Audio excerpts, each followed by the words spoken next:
Él hizo todas las cosas.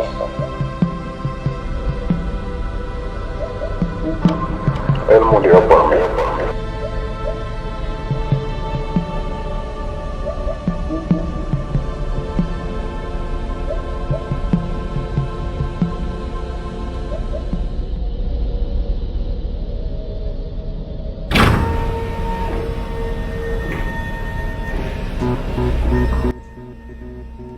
Bienvenidos amigos y amigas a esta transmisión de Conectados, en nuestra cuarta transmisión del mes.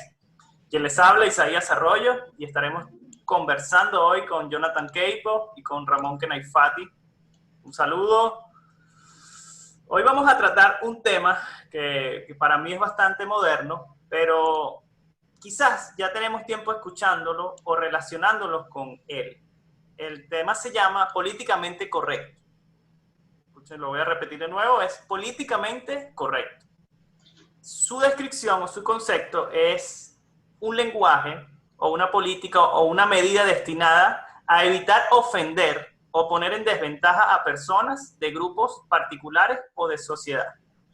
Es un concepto bastante enredado, pero yo quiero explicarlo con un ejemplo. Recientemente leía que en España una empresa que se dedica a fabricar carteles para pegar en los cuartos de los niños o los recién nacidos, le fue obligada a retirar frases como "aquí duerme una princesa" o "aquí duerme un pirata", ya que estas frases pueden ser consideradas ofensivas con esta ideología.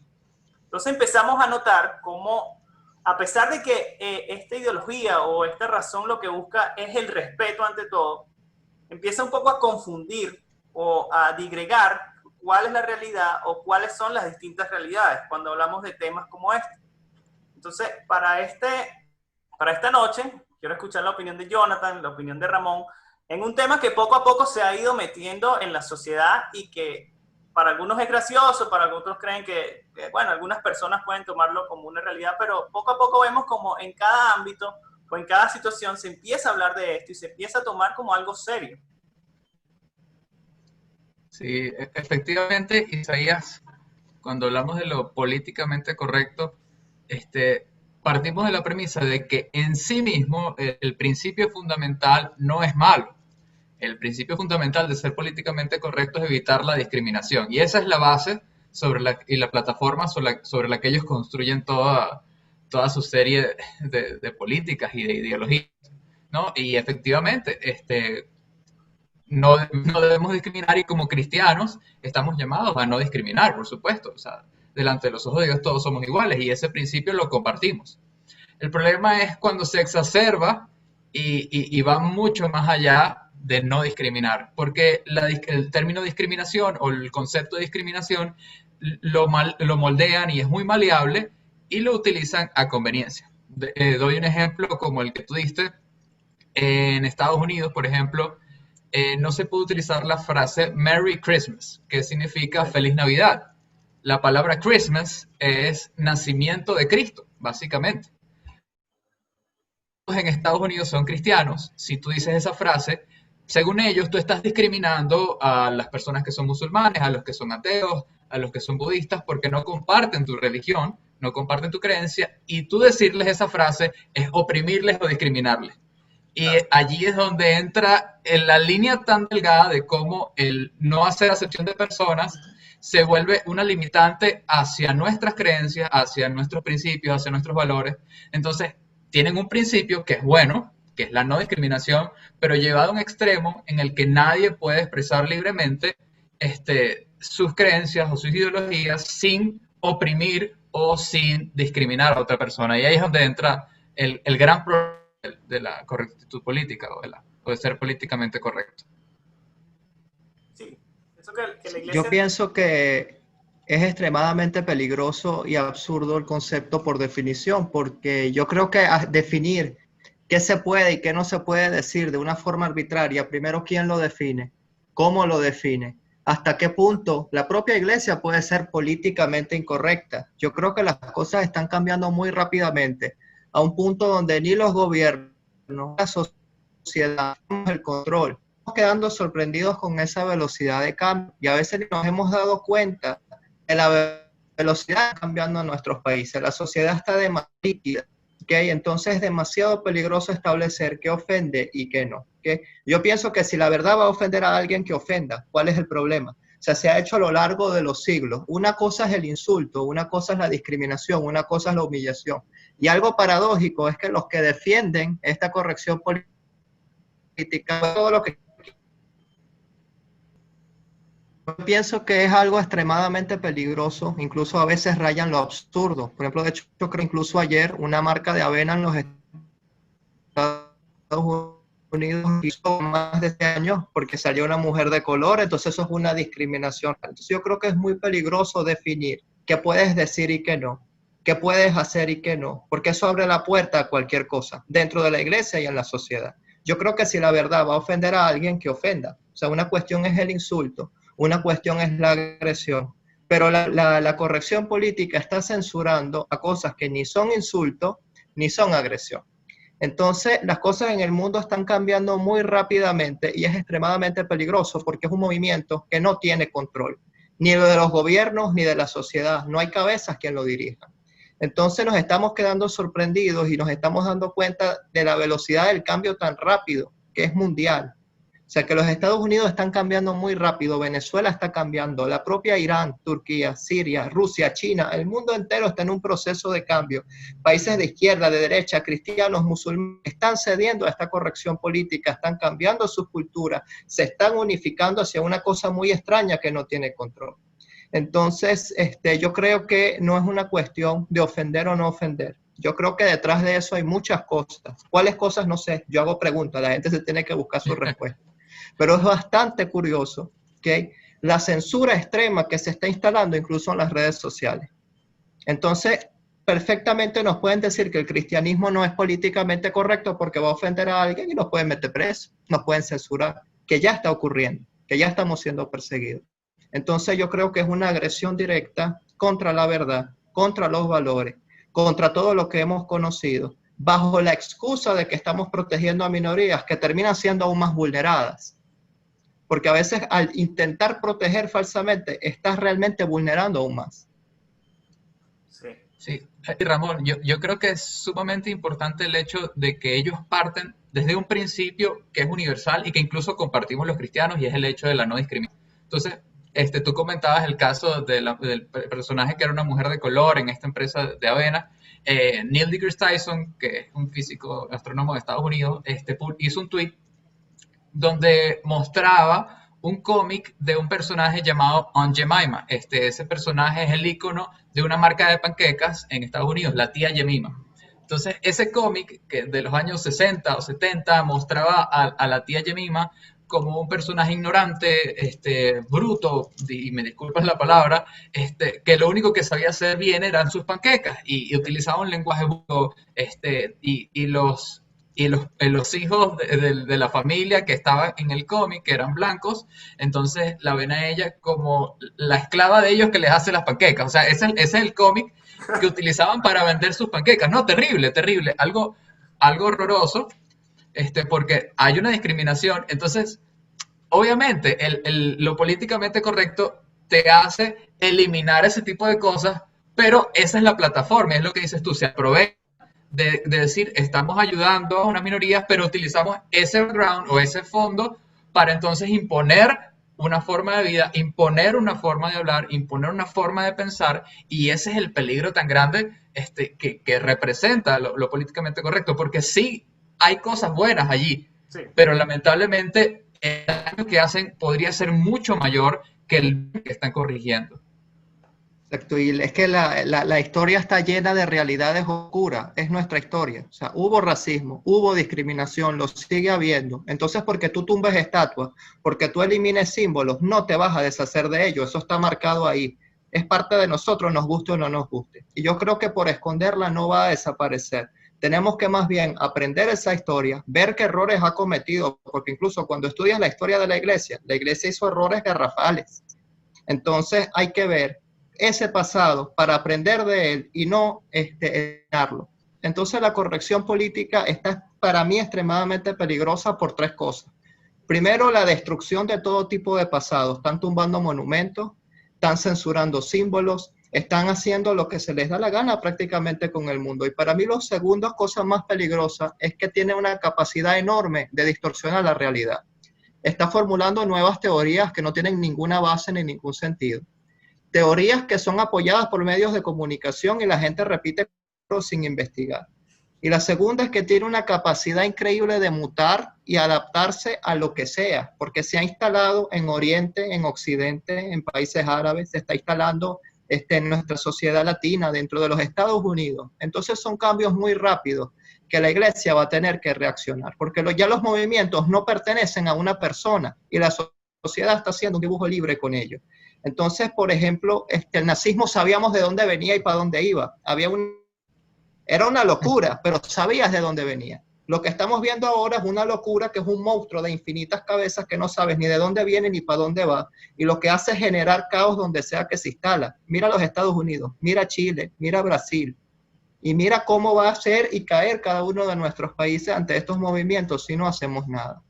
Entonces, la iglesia va a tener que reaccionar y tener una posición ante ese cambio social que estamos viendo. Que el mundo está en caos.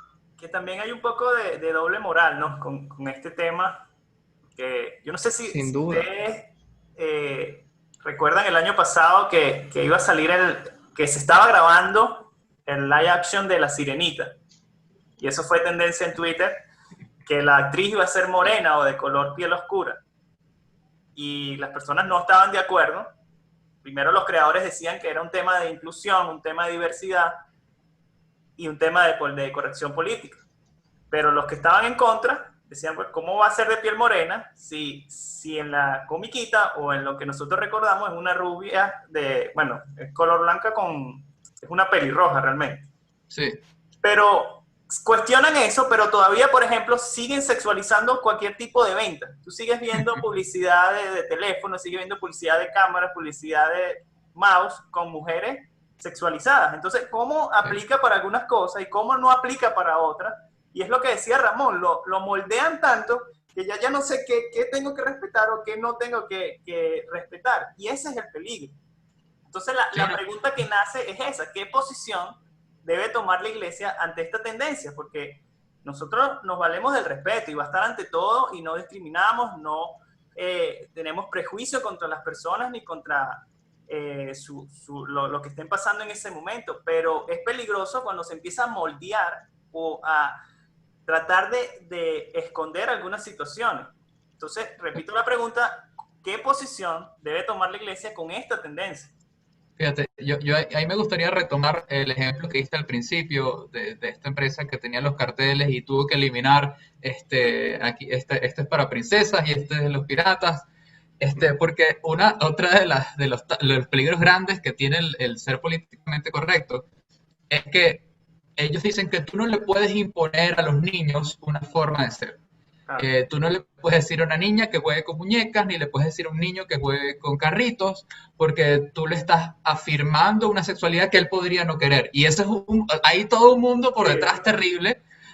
O sea, ya por ahí es otra conversación completamente distinta, ¿no? Pero tú no políticamente incorrecto si tú le dices al niño que tiene que ser fuerte, o le dices a la niña que la niña es delicada, porque entonces tú estás imponiendo un sistema machista del patriarcado, opresor, y toda una serie de terminologías que lo que buscan es desvirtuar los principios y valores que tenemos como cristianos y los principios y valores que nos enseña la palabra de Dios.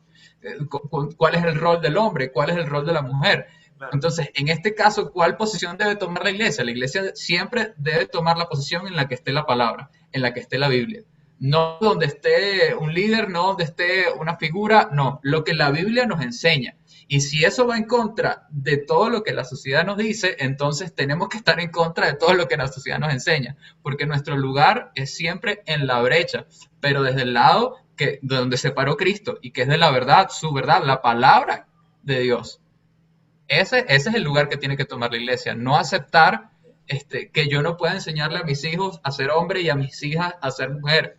Que yo no pueda ser libremente cristiano y decir Cristo te ama, porque aparentemente eso ofende. Que yo no pueda publicar en Facebook mensajes cristianos porque a mis seguidores o a mis compañeros sí se van a sentir ofendidos porque yo los estoy oprimiendo con mi religión. Sí, es que realmente se está saliendo de control. Yo leía que en algunos países en Europa el niño puede denunciar eso. Si ya tiene un sentido de conocimiento y de leyes, él puede denunciar que sus padres lo están orientando a algo. Y eso es sumamente delicado, porque, como decías tú, esa es otra conversación, pero la crianza es tan importante y todo lo que pasa en ese segmento de edad, eso te queda para toda la vida. Y no es un tema de machismo, no es un tema de que el niño tiene que jugar con carros y la niña tiene que jugar con muñecas, pero hay cosas que así funcionan. O sea, ¿por qué queremos enredarnos? ¿Por qué queremos? No, va a ser al revés. Pero totalmente de acuerdo contigo, Jonathan. La iglesia tiene que estar firme. Es que estamos en un mundo que está sustituyendo la razón por los sentimientos. O sea, ahorita los sentimientos valen más que lo que siempre ha sido así. Y es correcto, es la verdad. Entonces, aunque se ofendan, es la verdad. Y es la verdad y no se va a poder cambiar. Entonces es muy peligroso intentar manipular esa verdad, porque la sociedad va a mutar en cualquier cosa y está mutando en cualquier cosa. Entonces realmente nos conviene desatar este monstruo, este caos de infinitas cabezas sin líderes, donde nadie tiene el control. Entonces esto es un monstruo con vida propia, donde la sociedad se instala con emociones. Privar los deseos de la carne, satisfacer los deseos de la carne, ¿ok? Sin ninguna privación. Entonces no estamos apelando a la razón, entonces son ensoñaciones, no es la realidad. Entonces te vamos a dar lo que tú quieras, lo que tú desees, lo que tú quieras, lo que te guste. Entonces, ¿qué identidad vamos a tener? Entonces eso está incrustado ahora dentro del propio poder, está comprando voluntades. Hay infinitos cómplices, nosotros mismos somos cómplices cuando lo apoyamos y ahora está empezando a castigar, incluso con la muerte, al que lo va a desafiar. Entonces eso es lo peligroso, que está secuestrando los estados, está secuestrando las sociedades y lo peor, no se ve. Sí. No se sabe de dónde viene, no se sabe de dónde va. Entonces, ¿qué hace la iglesia ante un mundo en caos? Ante un mundo que cambia cualquier cosa, porque yo creo que la sociedad está muy fluida, ¿okay? Y se están reorganizando las cosas. Yo creo no ceder en lo que hemos creído, no ceder en quien hemos conocido. El mundo puede cambiar lo que se le dé la gana, pero Cristo no va a cambiar, Él es nuestra roca firme. Y al que se va a ofender, que se ofenda, porque eso va a venir en todos los estados del mundo, ¿okay? Y es bíblico, que se va a reorganizar todo, ¿okay? Y va a preparar el camino para lo que sabemos que va a venir. Entonces, la gente cuando pensamos en futuro nos vamos a Apocalipsis, pero yo los invito a todos a leer 2 de Tesalonicenses 2. Porque ahí está detalle por detalle todo lo que va a ocurrir. Y yo creo que esa es la antesala de lo que estamos viendo hoy. No nos vamos a meter en los detalles porque eso de verdad hay que dar una prédica completa. Sí. Pero yo invito a todos a leer ese libro, 2 de Tesalonicenses 2, donde se describe el inicio de quizá lo que estamos viendo hoy. No estamos diciendo que es el fin ya, yo creo que todavía faltan muchas cosas, pero es parte del proceso. Y la iglesia está injertada en la historia de siempre. Un mundo que cambia, un mundo en caos, donde la iglesia se tiene que mantener como el ancla firme en lo que ha creído, aunque en realidad a tu alrededor la quieran manipular y distorsionar. Aunque censuren, aunque cambien, por más estatuas que tumben, por más logos que censuren, la verdad es la realidad y no va a cambiar porque Cristo es el camino, la verdad y la vida. Y paradójicamente ellos se basan en la ideología de la libertad, o sea, en que tú tengas el derecho de elegir, que no haya límites y realmente te hace más esclavo. Si lo vemos en perspectiva, te hace más dependiente de lo que puedan pensar, de lo que van a pensar, de lo que es correcto hacer. Y lo que te trae es más esclavitud en vez de tener libertad. Entonces, yo pienso que eso nos lleva a una de las siguientes preguntas que tengo, que el evangelio debe ajustarse a la gente o la gente debe ajustarse al evangelio. Mira, ahí particularmente es necesario que estemos apercibidos a la táctica por excelencia del enemigo. El enemigo desde el principio lo que hace es tomar las cosas que Dios crea para el bien, las distorsiona y las utiliza para el mal. Ese es básicamente el pensamiento del enemigo desde el principio. Dios crea el hombre y la mujer como pareja y crea el matrimonio, el enemigo lo distorsiona y en vez de ser hombre y mujer ahora tenemos parejas de hombre-hombre, mujer-mujer, parejas de más de 2 personas. Entonces Y eso como un ejemplo, y así sucede con todas las cosas. Tenemos versiones del Evangelio, de incluso del mismo cristianismo, que están alejadas de la Biblia, y no podemos llamarlo cristianismo porque va en contra de lo que enseñó Cristo. Y eso también es parte de lo que el enemigo hace. Entonces, el Evangelio nunca puede ajustarse a la gente, no puede ajustarse a nadie, no puede ajustarse a lo que yo quiero, a lo que a mí me gusta, porque en el momento en el que el Evangelio se ajusta a mí, entonces es otro Evangelio. A mí me encanta una frase de A.W. Tozer, que él dice, parafraseando un poco, que necesitamos, dice, el libro se llama El conocimiento del Dios Santo, y él dice que tenemos que conocer a Dios. Dice, porque la única forma de adorar realmente a Dios es conociéndolo. Si tú adoras a Dios y no lo conoces, estás adorando a un Dios de tu propia imaginación, y eso es idolatría. Y eso me vuela la cabeza porque pasa lo mismo con el Evangelio. Si yo tomo el Evangelio y lo adapto a mi conveniencia, a lo que me gusta, a lo que me hace sentir cómodo, no estoy viviendo el Evangelio de Cristo, estoy viviendo el Evangelio de Jonathan Capo. Y ese Evangelio no salva, ese Evangelio no transforma vidas, ese Evangelio no va a llegar a todo el mundo ni a transformar a las personas como lo hizo el Evangelio de Cristo. Y entonces, y como lo sigue haciendo y como lo seguirá haciendo por la eternidad. Claro. Entonces, el peligro de ajustar el Evangelio, a acomodar a la gente, a hacerlo sentir cómodo, simplemente para no ser conflictivo, para no caer mal, para caer en agrado o para hacer muchas veces, y ahí utilizamos la terminología incorrectamente, a veces somos prudentes, y estoy siendo prudentes con los dedos aquí arriba porque no es prudencia. Claro. Es ser de doble ánimo. Es decir, no quiero hacer sentir mal al otro con la verdad que me enseñó Cristo. Entonces, ¿qué estoy diciendo? Que yo tengo más inteligencia que Cristo, que lo que yo pienso, mi argumentación tiene más poder. Podríamos pretender eso. Entonces, nosotros tenemos que estar firmes y enseñarles a la gente que nuestras vidas, las de todos, incluyendo nosotros tres, cada día tenemos que amoldarnos más al Evangelio. Y al revés. Sí, hay personas que quieren ser más misericordiosos que Cristo, y eso es peligroso. Es bastante peligroso. ¿Qué dice Ramón? Bueno, yo digo que si yo me quiero ir a vivir a otro país, tengo que aprender sus leyes y sujetarme a ellas, me gusten o no. ¿Quieres ser ciudadano del reino de los cielos? ¿Quieres recibir vida eterna? Esta es la ley que está establecida desde el Sermón del Monte, Mateo 5, 6, 7, hasta hoy. Y te tienes que ajustar a eso. Tienes que morir a tu yo. Tienes que adoptar esas leyes, porque qué sabrosa es la comodidad, ¿no? Ahora no queremos llamarnos cristianos violando la definición. El cristianismo se define como todo aquel que estudia las enseñanzas de Jesús y las aplica en su vida diaria. El que dice ser cristiano y no hace eso no es cristiano. No todo cristiano es cristiano, aunque se haga llamar como tal. Y otra cosa interesante es que Jesús ofendió cuando tenía que ofender. Nunca agredió, ojo, pero yo no me imagino a un Jesús predicando, para que no se ofendan los fariseos, para que no se ofenda fulano. Él no tenía pelos en la lengua, y cuando tenía que hablar, hablaba, y cuando tenía que callar, callaba. Y el Espíritu Santo es el que te guía a eso. Entonces yo no puedo predicar de una forma que le agrade a la gente, porque la verdad desagrada, la verdad molesta, la verdad fastidia. Y qué bueno, porque precisamente porque nosotros nos molestamos con nosotros mismos es que estamos aquí creyendo en Jesús. Si tú no te molestas con ti mismo, si tú no te ofendes, si no te das asco tu propio pecado, ¿cómo llegaste a los pies de Jesús? Es porque no te gustó, te dijeron algo que te chocó. Sí. Entonces el Evangelio muchas veces tiene que chocar, y no es una agresión, es una confrontación que hace el Espíritu Santo con la persona.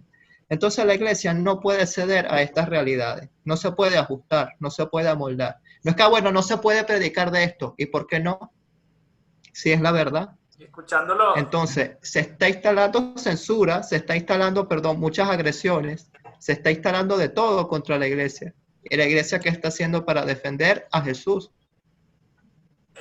Que no necesita que lo defiendan. Un ejemplo gracioso de la corrección política, cómo ahora al pecado le llaman error, porque suena mejor. O sea, cuando sí. Un marido adultera, no, él pecó, que es lo que se debería decir, no, él cometió un error. Entonces, como que le empiezan a restar importancia porque no, es que pecado suena como muy fuerte, vamos a decirle que cometió un error. Y eso es lo peligroso, ¿no?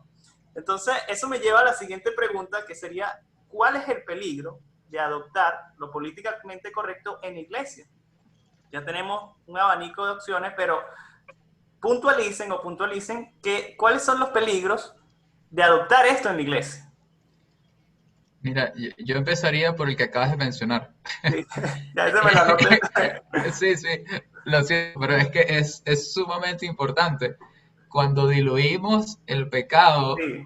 en simplemente, no importa, fue un desliz, él va a cambiar. Efectivamente no podemos martirizarnos por el pecado, Dios nos perdona y Dios nos santifica, pero el pecado no puede ser algo común en nuestras vidas o no puede ser algo con lo que estemos cómodos, por eso, no, algo que aceptemos cotidianamente.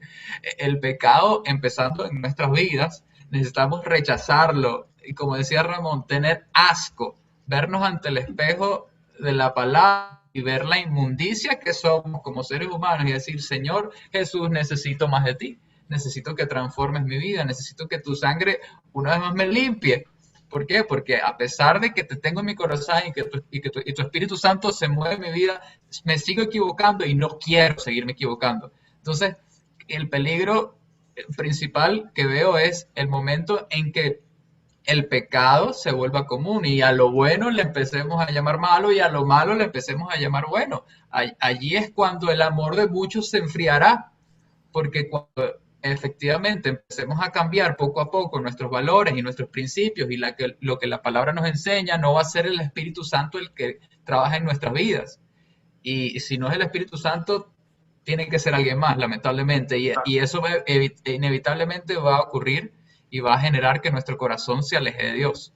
Y eso es un peligro increíblemente grande y que va a suceder, lo dice la palabra, pero tenemos que nosotros estar apercibidos y no permitir que eso suceda en nuestras vidas ni en las personas que nosotros conocemos.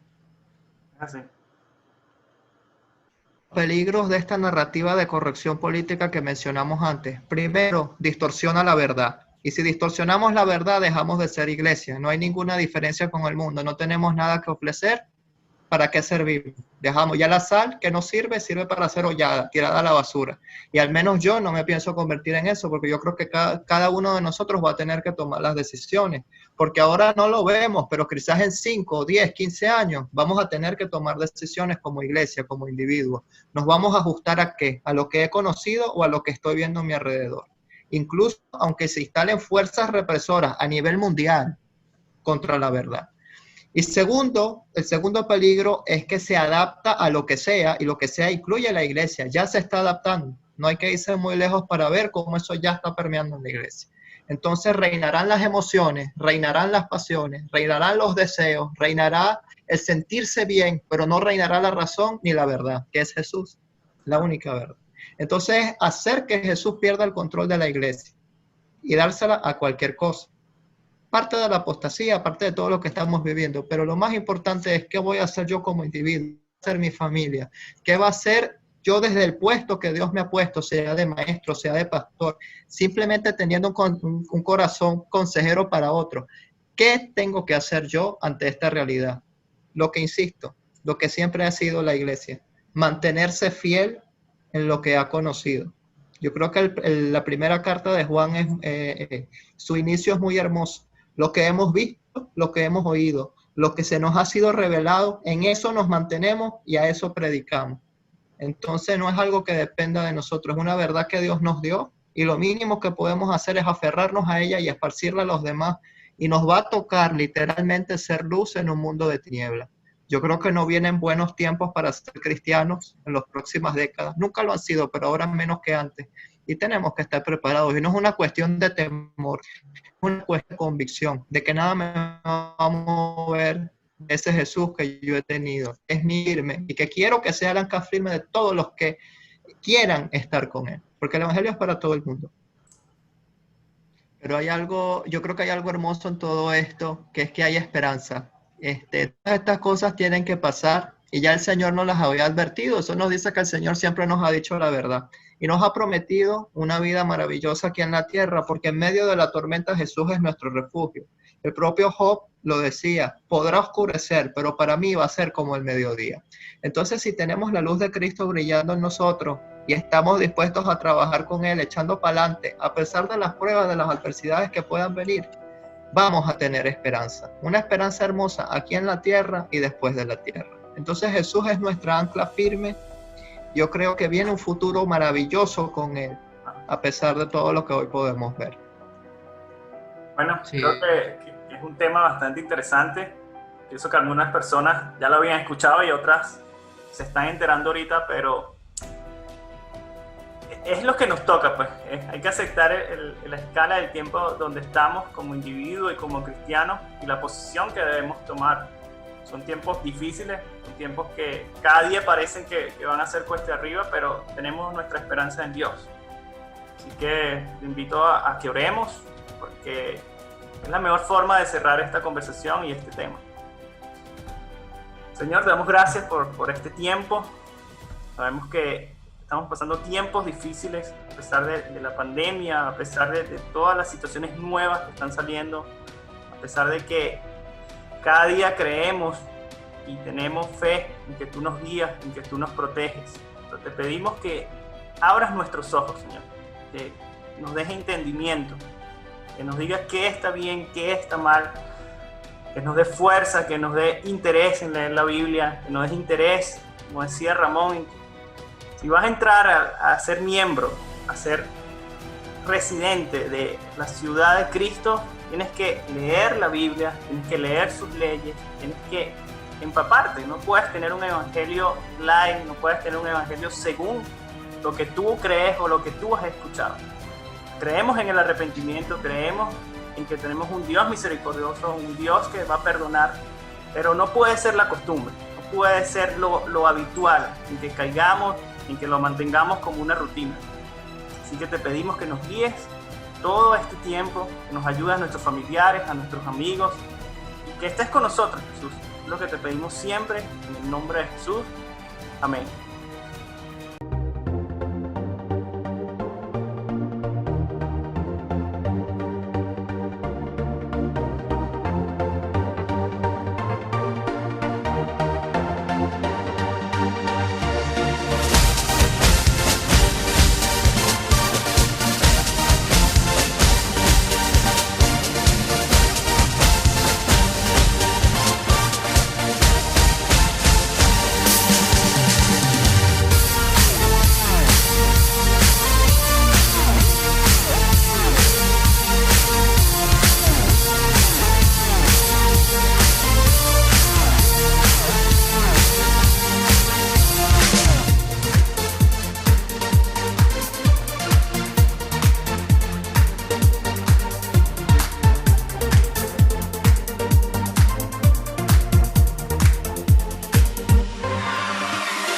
Amén. Amén. Gracias, Jonathan. Hay Gracias, esperanza. Ramón. Hay esperanza en Cristo. Amén. Quiero recordarles que la Iglesia Las Acacias transmite de lunes a viernes a las 8 de la noche un mensaje de esperanza, un mensaje de amor. Puede conectarse a través de Facebook. También tenemos el culto dominical, único servicio, los domingos, que se transmite por Facebook a las 9 de la mañana y en YouTube a las 10. Y también para las personas que no tienen internet o no tienen un equipo inteligente, de lunes a viernes a través de Radio Dinámica 1490 AM a las 3 de la tarde se están retransmitiendo todos los encuentros de casa que salen por Facebook. Damos muchas gracias por estar conectados en este momento y bueno, eso fue todo por hoy.